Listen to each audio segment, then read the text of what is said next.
Today we're talking about saving. Right? Very simply, you've probably been told your whole life that the answer to getting rich, the answer to financial independence is saving. But if you're a more intelligent individual, right, if you put a little bit of thought into your life and into the world around you, you'll be wise enough to know that saving is not the answer to getting rich. Right? Maybe it's the answer to getting rich in 80 years' time. Okay, but I don't know about you. I want to be driving fast cars and having big houses before I'm 100 and senile. Okay, so if you figured this out already, good for you. You know saving is not the answer.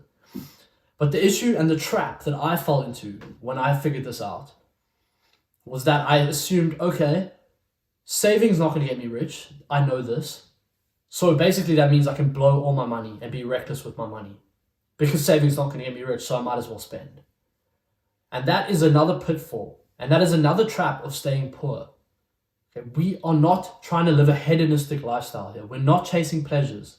So what do you do with that spare money, right? Do you save it? Do you spend it? This is the definitive answer. And I think I'm right on this fact.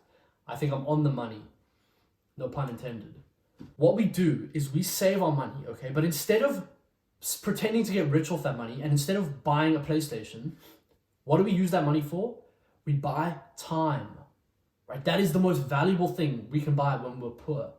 Because you're working a 9 to 5 right now, right? You're working 5-6 days a week. You don't have a lot of time for your side hustles. You don't have a lot of time for your passions. So what you really need is time. If you're lazy, you don't need time. If you actually, say you're working a job, but you come home and you graft for 5 hours, right? And you wish you could do more work on your projects. You wish you could push it further. That's when that money comes in. That's when your saving comes in. Because put this into perspective. Say you can save up enough money to live for 4 months without working, right? So you work for 5-6 months and you keep saving money. You live frugally and you save money, right? At the end of those 5 months of working, now you have enough money to pay rent for 4 months and food. Again, you're gonna have to live frugally, but now you don't have to go to work and you can focus all your efforts on YouTube, on whatever your side hustle is. That's what I'm doing now. Right, I'm trying to save up so that I can buy myself some time, so that I can put all my energy into YouTube, all my energy into my side businesses, right? Because that's the end goal, right? That's what we want to take off. We want to be our own bosses, right? If you're trying to make money, you need to be working for yourself. Right? You're not going to get rich working for someone else. Forget about that. That is what I'm working towards right now. And you can take this a step further, right? So say you could buy yourself 4 months. What I would do and what I plan to do is instead of just paying for 4 months and just quitting my job, I'm going to switch to part-time, work 2 days a week, right? Then I have 5 days for myself to work on my things and I work for someone else for 2 days, okay? What that's going to do is extend that period. So initially I had 4 months where I could survive on that money I'd saved up. But now by working those 2 days, I can extend that. So now maybe it goes to 6 months, 7 months, I don't know. But you extend that time, right? And working 2 days a week, 3 days a week, is going to significantly increase your productivity and your general well-being, right? Because you're only going into work 2 days.